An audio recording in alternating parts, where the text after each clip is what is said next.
to the book of Malachi. Those of you that have your Bibles.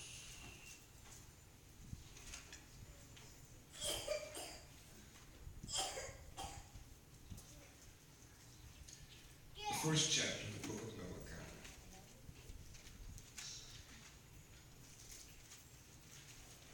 First of the third verses. And then I want to skip over to the sixth and the seventh verses, the book of Malachi. And it reads, the burden of the word of the Lord to Israel by Malachi. I have loved you, said the Lord. Yet you say, wherein hast thou loved me? Was not Esau Jacob's brother, said the Lord? Yet I loved Jacob, and I hated Esau, and laid his mountain and his heritage waste for the dragon of the wilderness. Jump over to the sixth verse.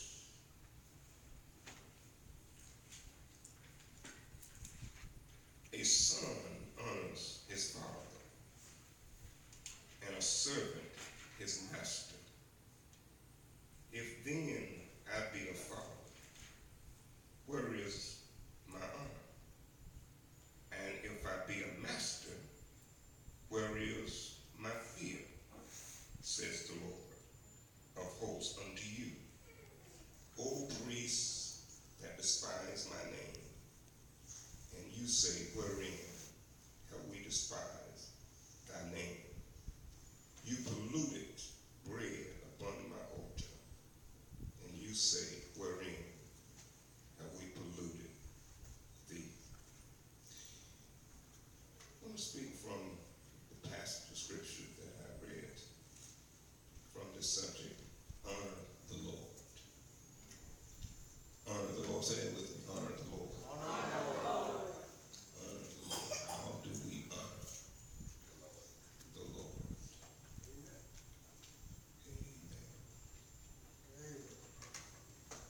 It is a blessing to honor him.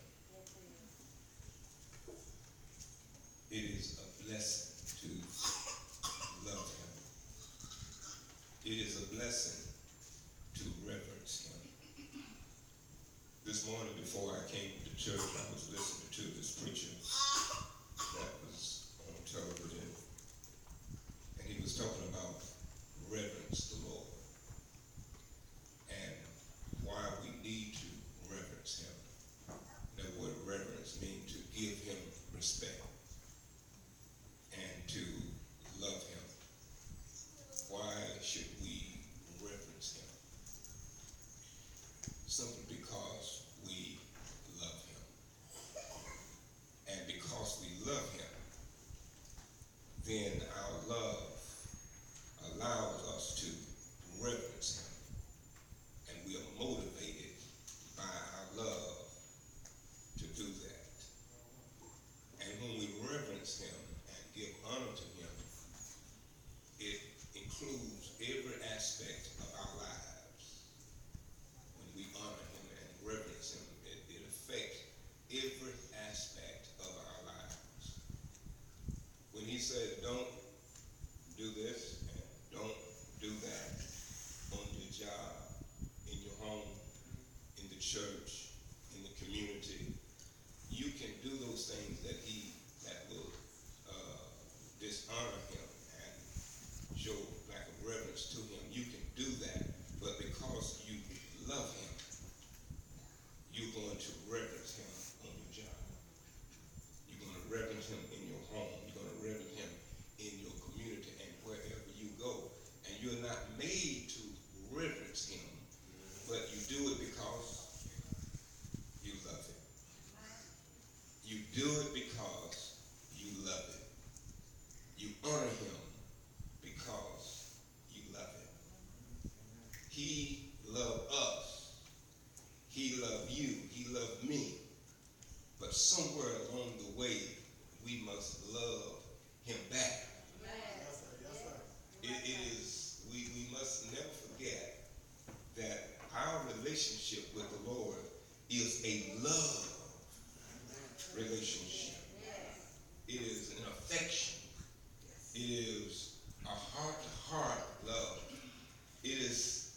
kind of feeling and kind of relationship that you have with your husband and your wife. It is a two-way relationship. Though we cannot see him,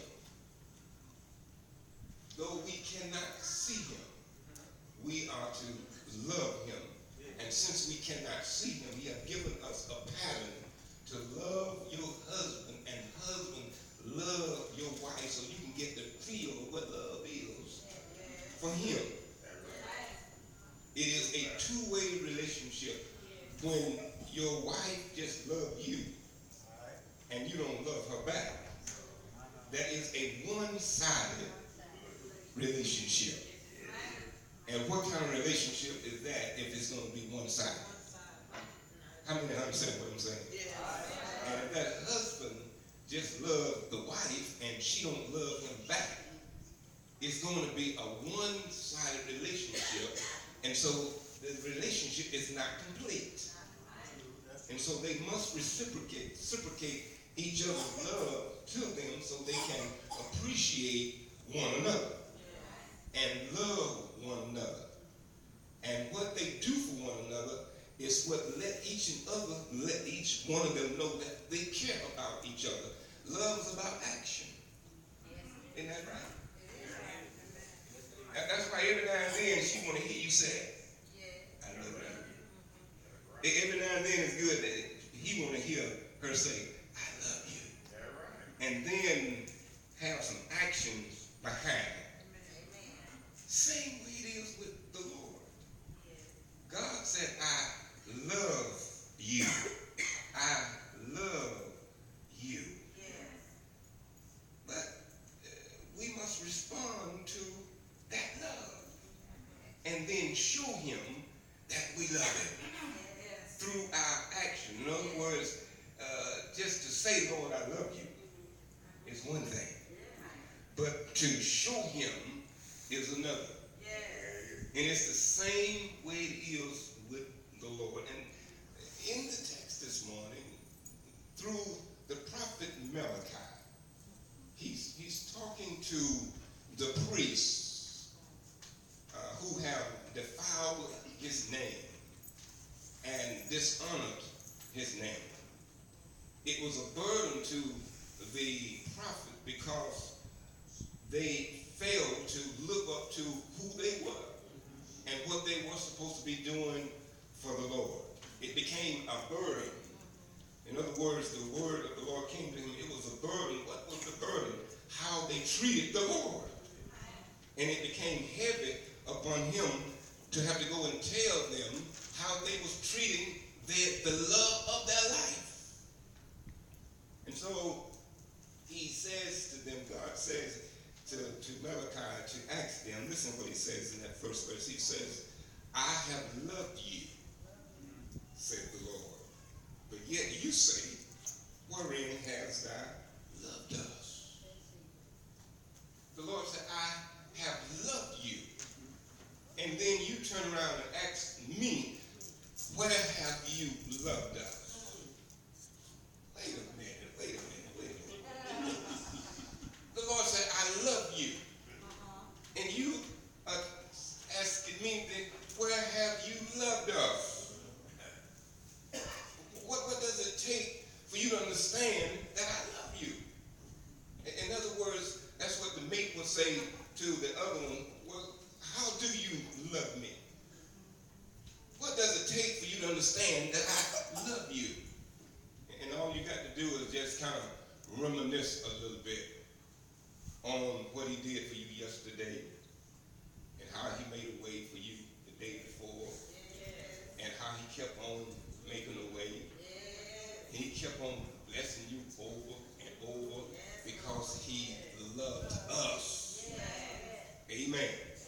He did it because he loved us. And so when he tell you that he loved you, and then you turn around and say, how have you loved us? You have forgotten about what he have done for you. And so this was the message that Malachi had to go and tell the priests. Well, the priests were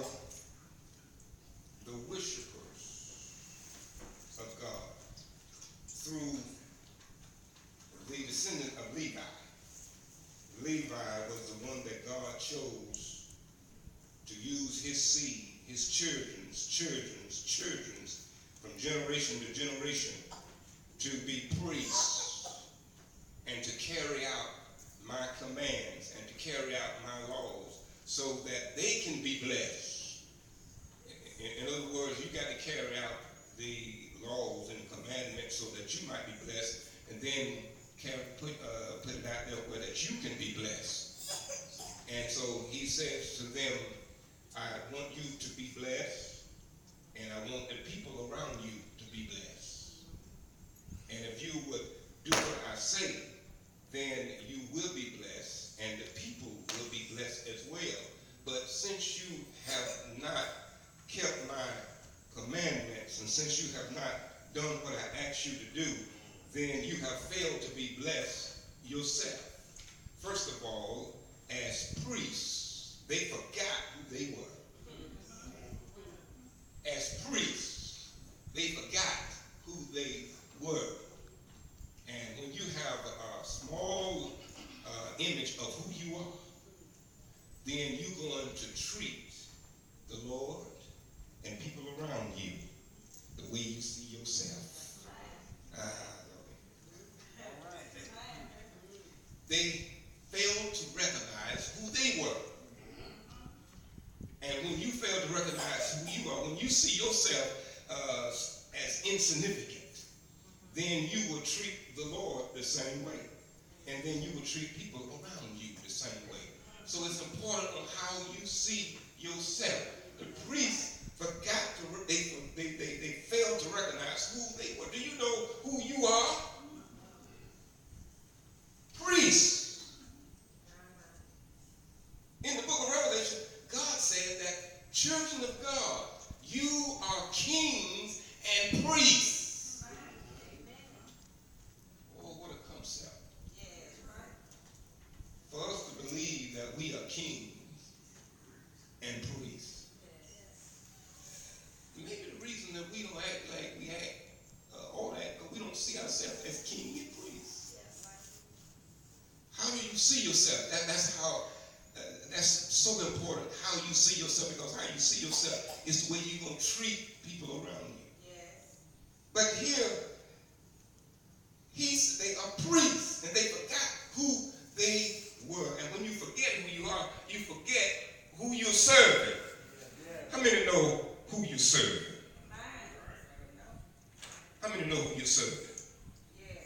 How many know who you're serving? When you forget who you are, then you bring your guard down to the level of how you see yourself. They have forgotten not only who they were, but they forgot who they were serving. How do I know that? It's because of the way they treated the Lord when he came down to the house of God. Not only just in other areas of their life, but how they treated the Lord when they came to the house of God. How we treat God when we come to the house of God shows how we honor him, fail to honor him. So let's see what the indictment that God have on them when he says to them, he asks them a question. He says, now, a son honors the father, and a servant his master. If then I be a father, how many know God is your father? Where is my honor? If I'm your dad, then why aren't you? He's talking to the priests now, who have failed to recognize who they are and have failed to recognize who they are serving. You have dishonored me because you have failed to honor me and know that, listen, that I am your father. Listen at God. God has a great sense of humor. And listen what he says here. He says, now, if I be a master, where is my fear? If I'm your master, how many know? Well, didn't you say God was your master? Is he your master? He said, then where is your fear. That word fear means to reverence him. And the word reverence means to respect him. When you forget who you are, you fail to recognize who you serve. When you lower the standard, amen, for yourself, you're going to lower the standards for him. I was reading just the other day, the reason why women couldn't find a man. And it said the reason that a lot of women couldn't find a man is because they have lowered their standard. Amen. They have lowered their standard. In other words, they'll accept anything. But if you with this, in other words, since you've lowered your standards, then they see you in that light. How many know what I'm talking about? How many know what I'm talking about? The reason that you can't get that go both ways. Because you don't see yourself as important. And if you don't see yourself as important, what makes you think they're going to see you as being important? And so they treat you in that kind of way. So you need to elevate, let's read that. You need to elevate your standards. There are some things, bruh,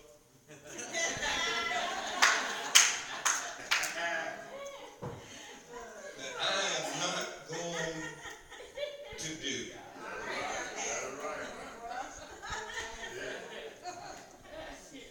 There are some things that I am not going to do. And you know something, he knows that you're not going to do it because of your standard. You know what that, excuse me. You know what he'll do?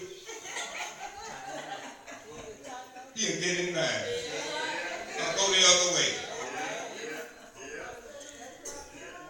So it is with the Lord. The priests had forgotten who they were and forgot who they were serving.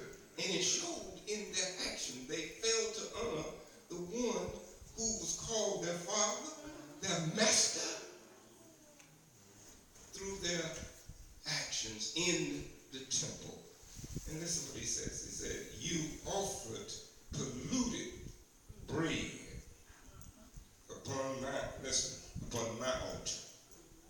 In other words, I place you over the temple so that you can serve the people.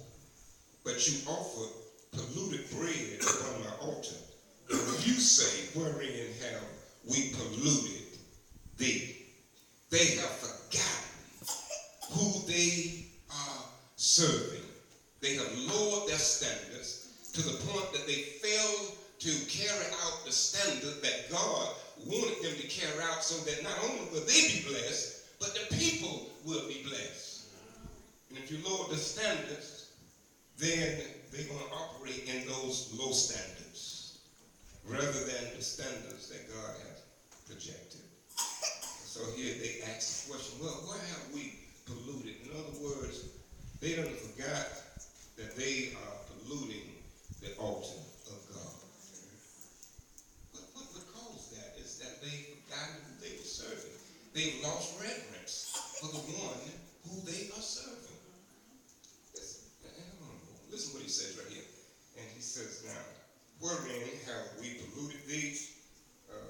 In that you say the table of the Lord is contemptible, which means it's okay.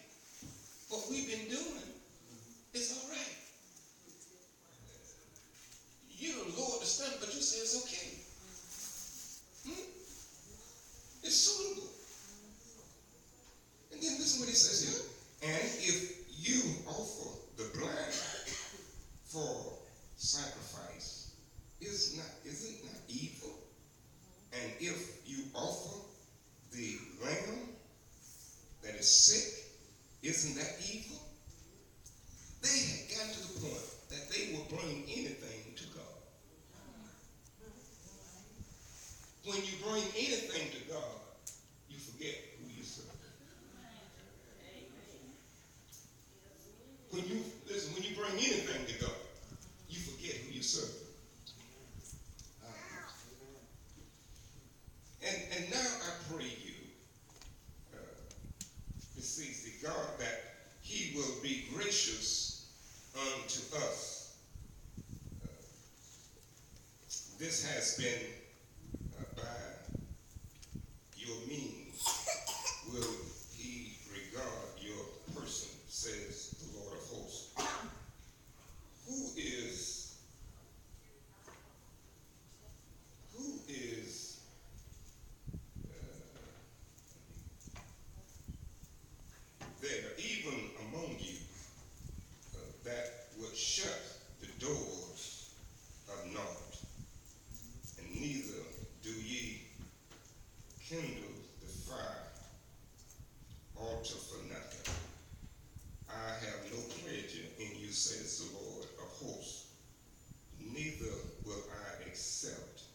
the offering of your hand.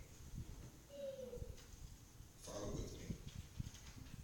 For from the rising of the sun, even unto the going down of the same, my name shall, my name shall be great among the Gentiles. My name,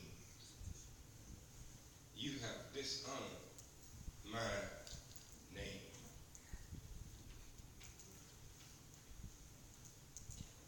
You have dishonored my name. How do you dishonor the name of God? It is so important that we recognize the name. I mean, know what the name is. And how the importance that you put on your name will determine how you act. See, if you are William,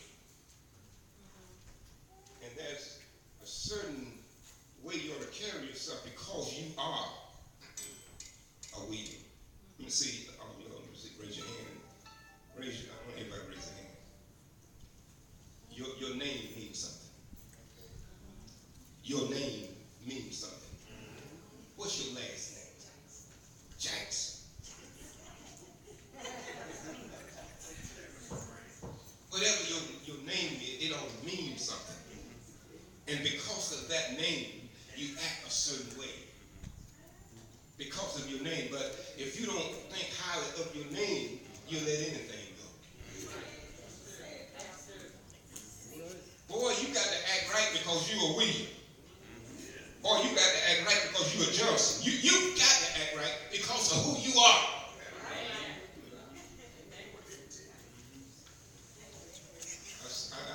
I saw your son the other day, and he wasn't acting right. Boy, do you know who you are? Because of who you are, you got to act a certain way. The priest forgot, listen, to reverence the name of God. God said, do you know who you're serving? You have dishonored my name. Do you know who you are dishonoring? Listen, you have dishonored my name. Do you know who I am? I'm Alpha and Omega. I'm the first and the last.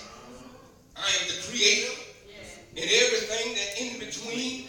Take my name and run track of my name. And if you recognize who I am, you wouldn't act like you act. And not only my name that is important, I have made you part of my name by making you priests. He said you are king and priestess. And since you are king and priestess, you ought to act a certain way. Do you recognize who you are? You are a king and a priest unto the Lord. And since you are a priest, then you need to act like it. The Bible said that you are a priest. The Bible said, listen, the children of God are king and priest. We have not lived up to that name of who we are. And when we don't recognize the position that we are in the Lord, when it comes down to him, we're going to shortchange him. I mean, know what I'm talking about. He said, you have dishonored my name. And when you dishonor my name, he said, you know what? I'm going to give my name. You know what? In other words, God, in a sense, saying, since you're not going to honor my name, I'm going to give you somebody that will. I'm going to give my name. Because you don't appreciate my name. You don't appreciate who you are. See? You don't appreciate being a Johnson. You don't appreciate being a Jackson. So I'll tell you what. I go to somebody else that will appreciate being a Jackson. Man, if I could get in that family. If I can get in that family there, listen, I know everything will be all right. I'm going to give my name to a people who don't even know me. Because you failed to honor my name, because you don't forgot who you are and you don't forgot who I am. In other I want you to reverence my name, because my name is above every name. You need to understand that. His name is above every name. He's given you a name. Listen, he has given you a name that when you walk into an environment, as I was telling my son the other night, just walk into an environment, a crowd of people and just holler, Jesus! Yeah. You're right about it. Yep. And see the reaction. It will traumatize the crowd. It'll put them in a state of shock. And some will hear the name and be glad, and some will run. Because there's power in that name. He said, listen, everything bows to that name. Everything in heaven and earth, beneath the earth, and in the earth, listen, the name that I've given you will bow to that name, and you have dishonored it. Then he says here, now, but you have profaned it, and that you say the table of the Lord is polluted, and the fruit thereof over his meat is contemptible. You said also, behold, what a weariness it is, and you have snuffed it out, said the Lord of hosts, and you brought that which was torn and tame and sick. Thus you brought an offering. Should I accept this of your hand, said the Lord? Since you bring anything to me, should I accept it? And sometimes we can forget who we're serving and come to him any kind of way.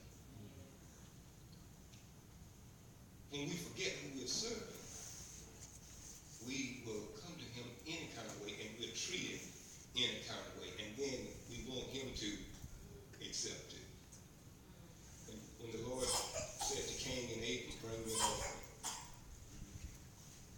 Cain brought vegetables. That's line of his fruits, of his vegetables. That's when God wanted that. God wanted a lamb. And he brought that to the Lord and then wanted the Lord to accept it. God said, no, you failed to bring to me what I wanted. Abel brought unto him a lamb. And God accepted the offering. But when we forget who he is, then we'll bring him in. But listen what the Lord said. Listen what the Lord says. He says now, but curse be the deceiver, which has in his flock a male, and vow and sacrifice unto the Lord corrupt things. Listen what the Lord said. Y'all, I don't think y'all heard it. What the Lord said to them. What the Lord said to them. He says, for I am not just a king. God said to the priests, you have failed to honor me. You have failed to honor my name. And you've done whatever you wanted to do. Because you have failed to recognize who you're serving. I am not only a king, but I am a great king. Now, what God was saying to them, he brings it down to our level. How many of you, if a king from another country come here to Mount Calvary, if a king come here from another country to Mount Calvary, every one of us will put on our best. Every one of us will put on our best behavior. Every one of us will do what we think that the king might approve of.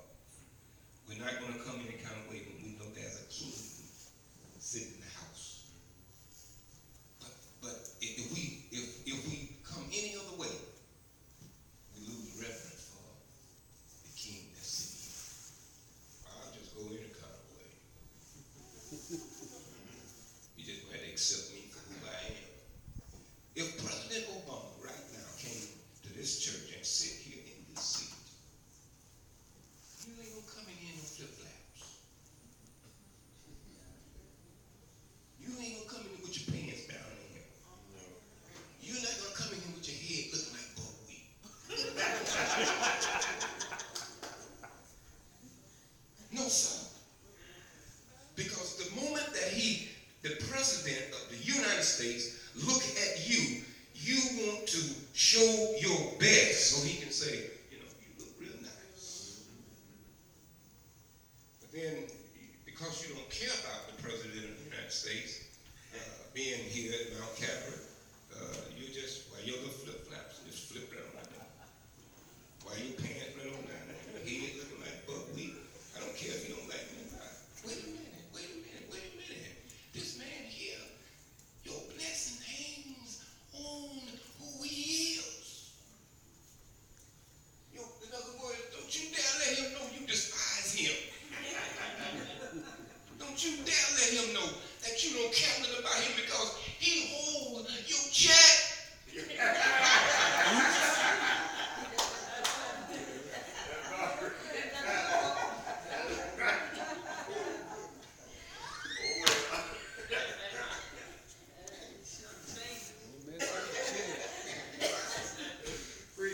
When you know that he holds your blessing in his hand, you better listen. If you don't earn it, you better learn to. And if you don't respect him, you better learn to. Huh? If you don't respect him, you better learn to.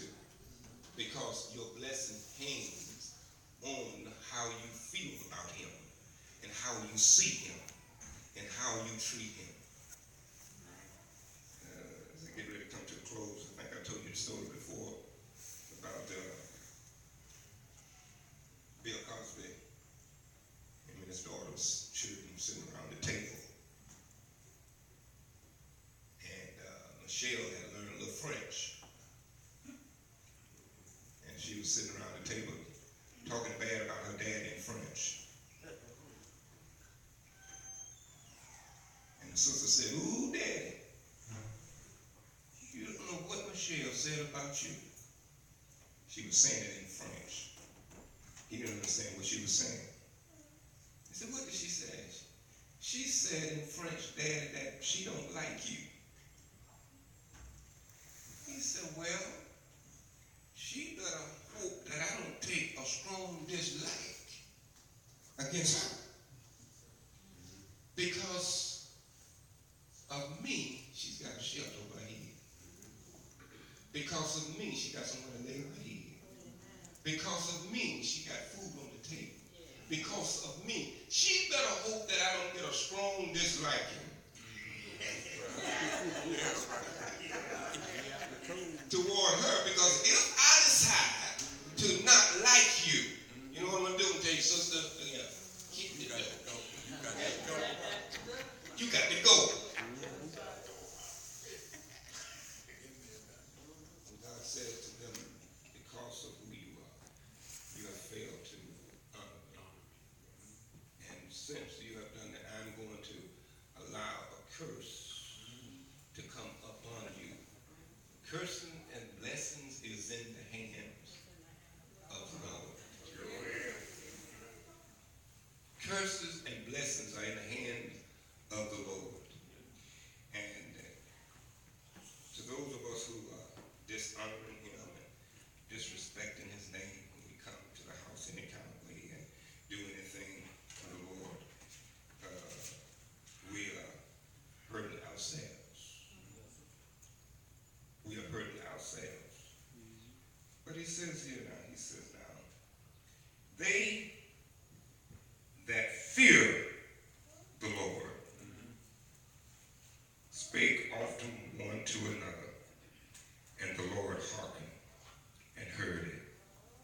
And a book of remembrance was written before him. For them they feared the Lord, that thought upon his name, and they shall be mine, says the Lord. Am I making this up plain? This is what the Lord is saying. The Lord of hosts, in that day, when I make up my jewels, and I will spare them as a man spareth his own son that serve him, then shall you return and discern between the righteous and the wicked, between him that serve God and him that serve him not. I don't know about you, but I'm making up in my mind that I'm going to honor him. I'm going to respect him. I'm going to reverence him, because I understand that all my blessings is tied up in my relationship with him, and how I see him will reflect in how I treat him and how I treat others, and how I do the things that's pleasing in his sight. Your blessings, I come to a close, your blessing hangs on that. Don't get on the Lord's bad side. Though he loves us, and though he cares, he know how to shake your bushes. He know how to rally you. And if you don't honor him out of love, he'll shake you up, bring you to your knees so that you can look up and say, God, I love you. Don't let him make you honor him. Don't let him make you reverence him. Don't let him make you. Do it because of the fact that he made you kings and priests. The fact that he saved your soul. The fact that you're part of the family of God. Don't forget who you are. As children of God, you, because you are who you are, you're to carry yourself in a certain way. You're in the family of God. And the people see you as such. And because you are who you are, they're going to walk in a way whether you honor him. And God said, if you honor me before men, then I'll have men to honor you. Amen. Amen. It's a two-way relationship. Somebody may not know anything about reverence the Lord, may not know anything about loving the Lord. But God sent his son on the cross, actually.